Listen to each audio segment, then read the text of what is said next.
Peradaban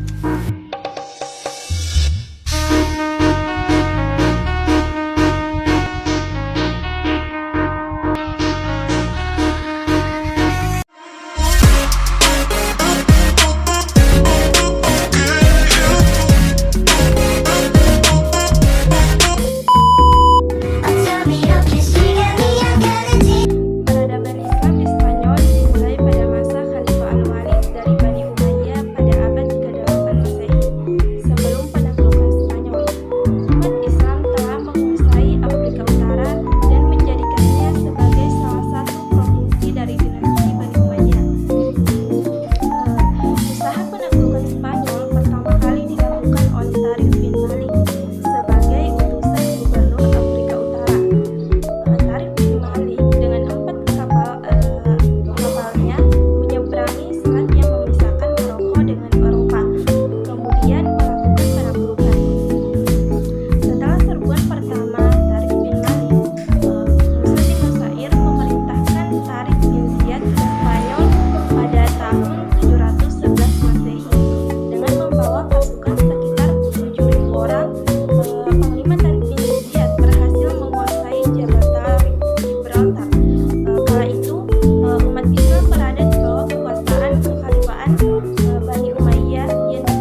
berbagai hal yang menjadi sebab terjadinya perang salib. Sebagian di antaranya bisa kita sebutkan, yaitu kecenderungan gaya hidup nomaden dan militeristik, suku-suku Teutonik Jerman yang telah mengubah peta Eropa sejak mereka memasuki babak sejarah, dan perusakan makam suci milik gereja, tempat ziarah ribuan orang yang kuncinya telah diserahkan pada 800 Masehi kepada Charlemagne dengan berkah dari Uskup Yerusalem oleh Al-Hakim. Keadaan itu semakin parah ketika para peziarah merasa keberatan untuk melewati wilayah Muslim di Asia Kecil. Meski demikian, sebab utama perang salib adalah permintaan Kaisar Alexius Komnesus kepada para urban pada tahun 1095 untuk membantunya karena kekuasaannya di Asia telah diserang oleh Bani Saljuk di sepanjang pesisir Marmora. Serangan umat Islam tersebut mengancam kekuasaan Konstantinopel. Mungkin Paus memandang permohonan itu sebagai kesempatan untuk menyatukan kembali gereja Yunani dan gereja Roma yang sejak 1009 hingga 1054 mengalami perpecahan. Akibat perang salib, yang pertama itu ada politik dan budaya. Perang salib amat memengaruhi Eropa pada abad pertengahan pada masa itu. Sebagian besar benua dipersatukan oleh kekuasaan kepausan, dan akan tetapi pada abad ke-14 perkembangan birokrasi yang terpusat di Perancis, Inggris, Burgundu, Portugal, Italia, dan Aragon. Hal ini sebagian didorong oleh dominasi gereja pada abad perang salib. Meski benua Eropa telah bersinambungan dengan budaya Islam selama berabad-abad melalui hubungan antara semenanjung Iberia dan Silsilah, banyak ilmu pengetahuan di bidang-bidang sains, pengobatan, dan arsitektur diserap dari dunia Islam ke dunia Barat selama perang salib. Tentara salib dianggap sebagai pembawa budaya Eropa ke dunia, terutama Asia, bersama pedagang, penemuan, dan penciptaan sains mencapai timur atau barat. Yang kedua itu ada perdagangan. Kebutuhan untuk memuat, mengirimkan, dan menyediakan balentera yang besar menumbuhkan perdagangan di seluruh Eropa. Jalan-jalan yang sebagian besar tidak pernah digunakan sejak masa Romawi terlihat mengalami peningkatan disebabkan oleh para pedagang yang berniat mengembangkan usahanya. Ini bukan saja karena perang salib mempersiapkan Eropa untuk berpergian, akan tetapi karena banyak yang ingin berpergian setelah diperkenalkan dengan produk dari timur.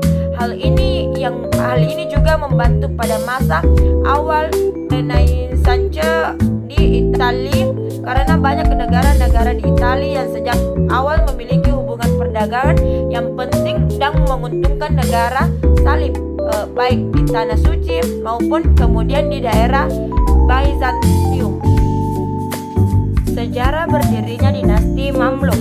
Kata Mamluk berarti budak dan hamba yang dibeli dan dididik dengan sengaja agar menjadi tentara dan pengawal pemerintahan.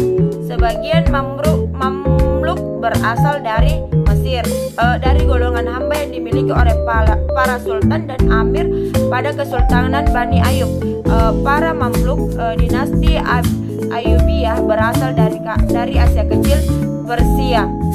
Mereka terdiri atas suku-suku bangsa Turki, Sum, Rusia, Kurdi, dan lain-lain. Dinasti Mamluk didirikan oleh para budak. Mereka pada mulanya adalah orang-orang yang ditawang oleh penguasa dinasti Ayyubiyah sebagai budak, kemudian dididik dan dijadikan tentaranya. Mereka ditempatkan pada kelompok tersendiri yang terpisah dari masyarakat oleh penguasa Ayyubiyah. Yang terakhir, Al-Malik, Al-Saleh, mereka dijadikan pengawal untuk jamin keberlangsungan kekuasaannya pada masa penguasaan ini. Mereka mendapat hak-hak istimewa baik dalam ketentaraan maupun dalam imbalan-imbalan material. Di Mesir, mereka ditempatkan di Pulau Rudham di Sungai Nil untuk latihan militer dan keagamaan. Karena itulah mereka dikenal dengan Mamluk Bahri atau Laut. Saingan mereka dalam ketenteraan pada masa itu adalah tentara yang berasal dari suku Kurdi.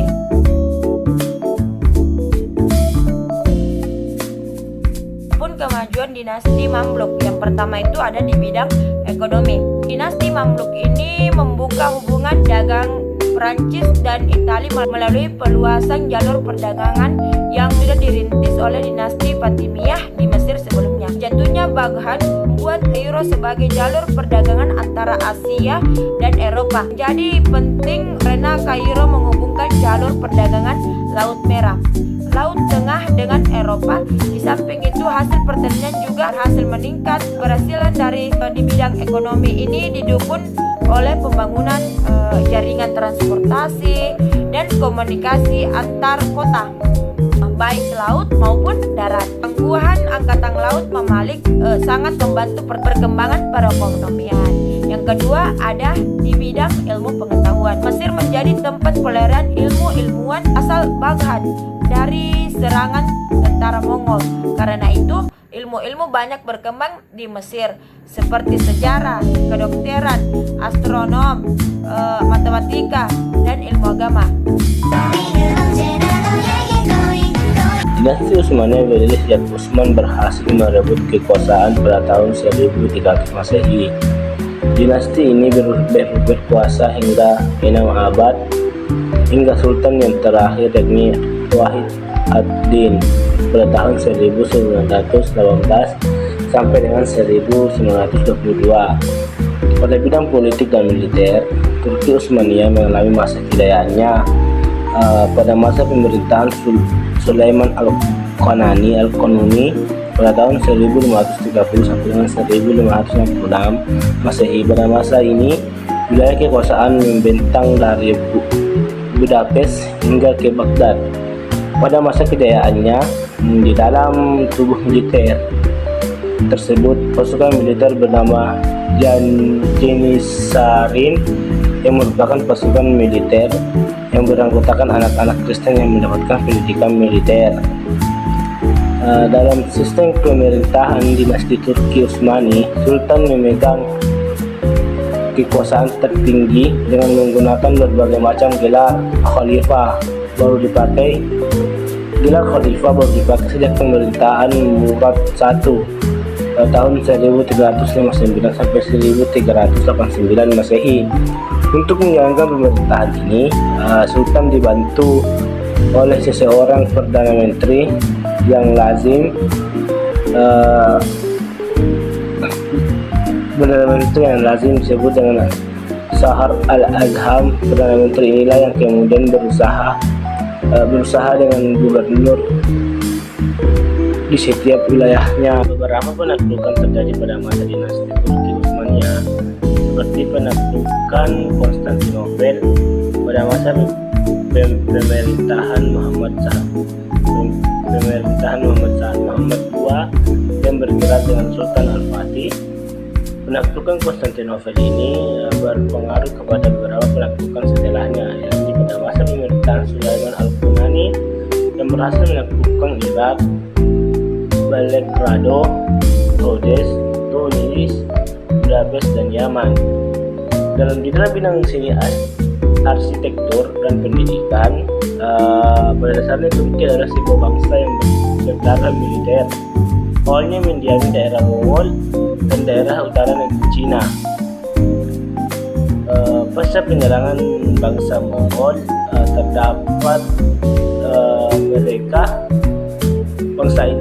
Mongol terhadap mereka. Bangsa ini pindah dan mengabdi kepada saudara mereka, yakni bangsa Turki Saljuk setelah pemimpin pertama Ertugrul meninggal pada tahun 1289 Masehi. Pucuk pemimpinan dipegang oleh Utsman.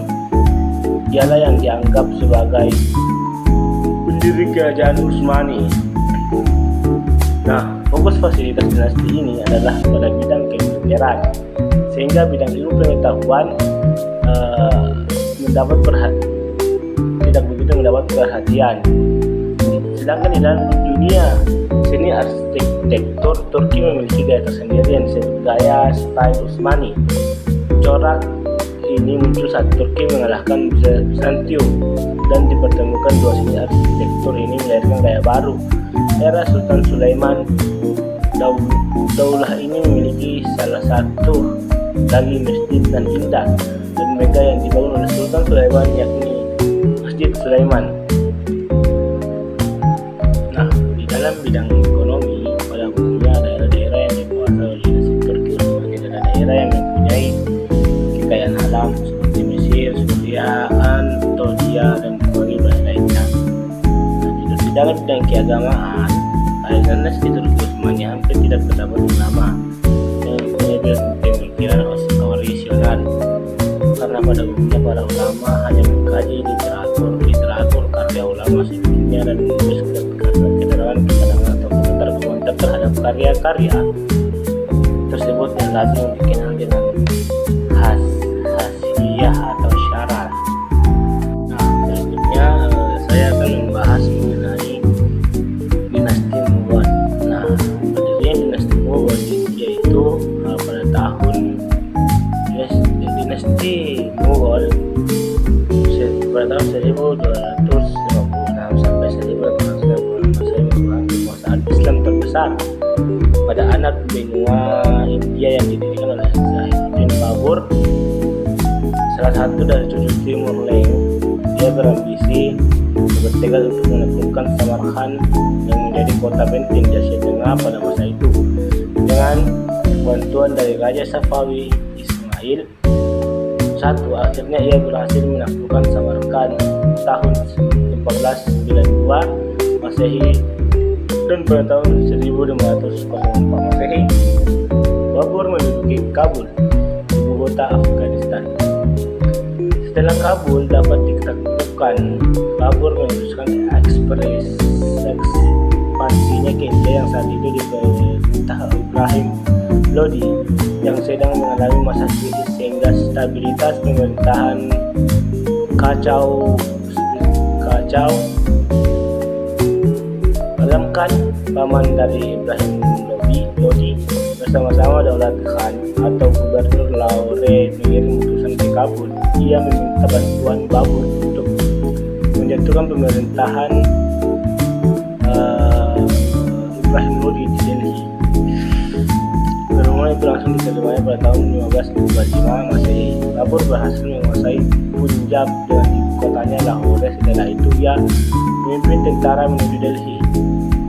Pada tanggal 21 April 1526 Masehi terjadilah pertempuran yang dahsyat di Panipat antara Ibrahim Lodi dan Zahiruddin Babur yang terkenal dengan pertempuran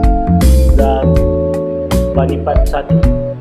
Ibrahim Lodi terbunuh dan kekuasaannya berpindah ke tangan Babur. Sejak itulah berdirinya dinasti Mughal di India dan Delhi dijadikan ibu kotanya.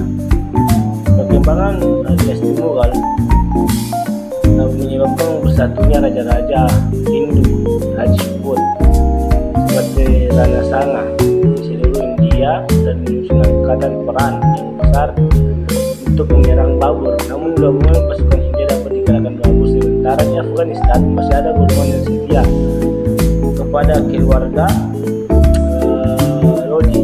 Mereka mengangkat adik kandung Ibrahim Lodi, Mahmud, menjadi sultan, dan tetapi Sultan Mahmud Lodi dengan mudah dikalahkan Babur dalam pertempuran dekat Bukhara tahun 1529 Masehi. Pada tahun 1530 Babur meninggal dunia dalam usia 48 tahun. Ia meninggalkan wilayah kekuasaan yang luas, kemudian pemerintah pun dipegang oleh anaknya Humayun. Pada pemerintahan Humayun, kondisi negara tidak stabil karena ia banyak menghadapi tantangan dan perlawanan dari musuh-musuhnya. Di antara tantangan yang muncul adalah pemberontakan Bahadur Shah, penguasa Gujarat, yang memisahkan diri dari Delhi.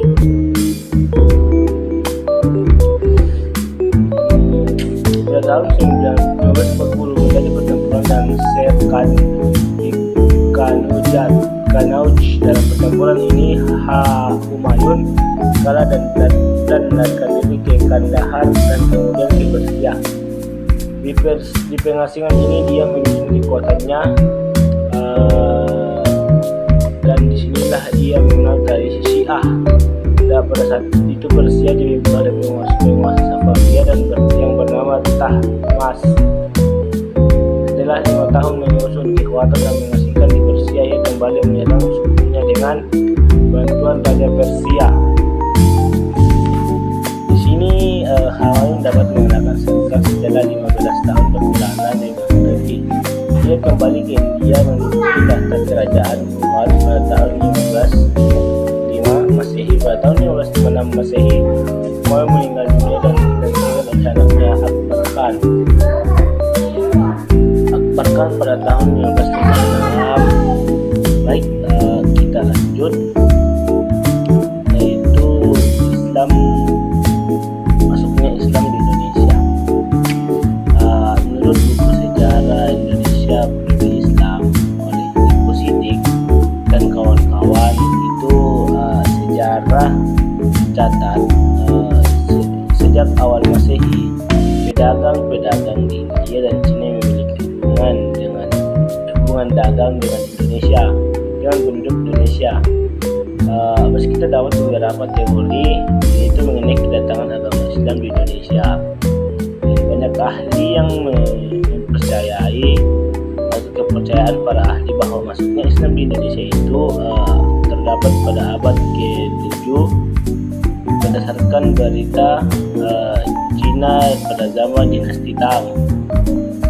Berita tersebut mencatat bahwa abad ke-7 terdapat pemukiman pedagang Muslim dari Arab di desa Baros, daerah pantai barat Sumatera Utara.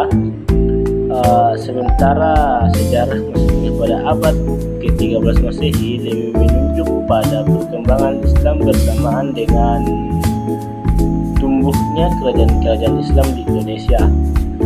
Nah, terdapat pendapat ini berdasarkan catatan perjalanan Marco Polo yang menerangkan bahwa ia pernah singgah di Parlat pada tahun 1992 dan berjumpa dengan orang-orang yang menganut agama Islam.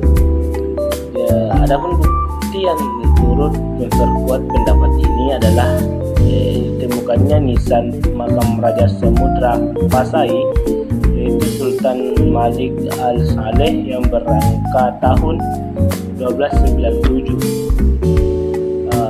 Jika dirunutkan dari barat ke timur, Islam pertama kali masuk di Barat di bagian utara Sumatera. Hal ini menyangkut strategisnya letak Parlat, yaitu di daerah Selat Malaka, jalur laut pedagang internasional dari barat ke timur.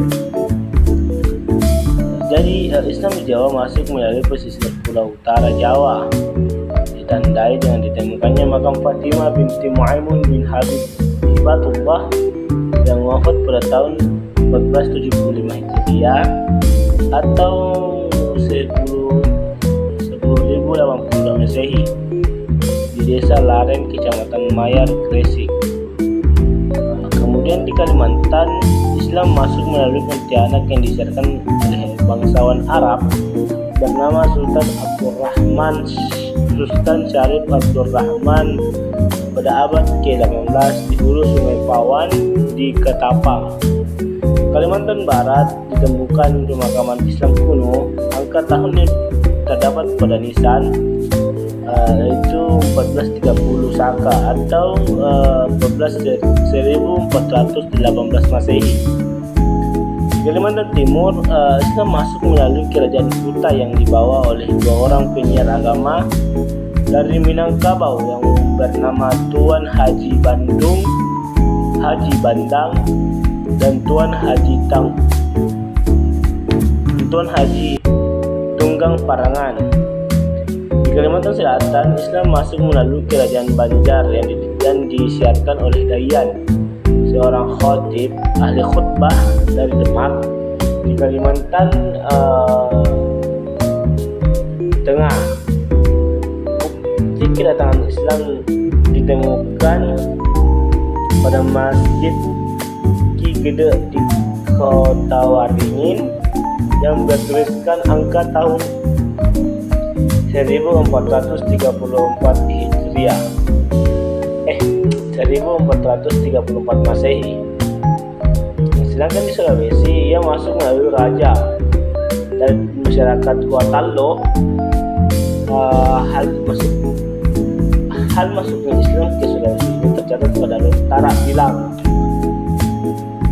Menurut Matoaya, itu raja keempat dari Gua Tarlo yang memeluk Islam pada tahun 1603 Masehi. Diperkirakan Islam di daerah ini disiarkan oleh keempat ulama Irak, yaitu Syekh Amin, Syekh Mansur, Syekh Umar, dan Syekh Yakub pada abad ke-8. Di dalam media Islamisasi, di dalam buku sejarah periode Islam dijelaskan media atau saluran-saluran perkembangan Islam di Indonesia diantaranya adalah perdagangan, perkawinan, tasawuf, pendidikan, kesenian, politik, dan lain-lain. Yang pertama harus saya jelaskan di sini adalah mengenai tasawuf. Ini salah satu saluran Islamisasi yang dinilai memiliki peran yang signifikan dalam penyebaran agama Islam. Ajaran Islam adalah tasawuf. Dalam konteks penyebaran agama Islam ini, ajaran Islam di Nusantara ini, para pengajar tasawuf atau para sufi mengajarkan teosofi yang bercampur dengan ajaran yang dikenali luas oleh masyarakat Indonesia.